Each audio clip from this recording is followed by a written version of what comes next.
শোনো, আজ থেকে তোমাদের ভালো মন্দ সবকিছুর দায়িত্ব হচ্ছে আমার। আজ থেকে পরীক্ষায় কেউ আর ফেল করবে না।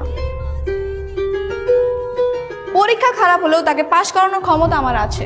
সো আমি একজন পারফেক্ট লিডার। কিভাবে লিডার? সাথী তো আমাদের ক্লাস ক্যাপ্টেন। সাথী তো ক্লাস ক্যাপ্টেন, কিন্তু আমি তো স্কুল ক্যাপ্টেন হতে চলেছি। সাথী এখন থেকে আমার আন্ডারে কাজ করবে। আমার মতো একটা লিডারই তোমাদের এতদিন প্রয়োজন ছিল। দেখো, আমার সাহায্যে শান্ত সুস্থ হয়ে গেছে। আমি ওর চিকিৎসায় 3 লক্ষ টাকা দিয়েছি। ওয়েট, সাথী, ওর টাকা ওকে ফেরত দে। তোমার 3 লক্ষ টাকা আমাদের লাগেনি, তাই তোমার টাকা তোমাকে ফেরত দিচ্ছি।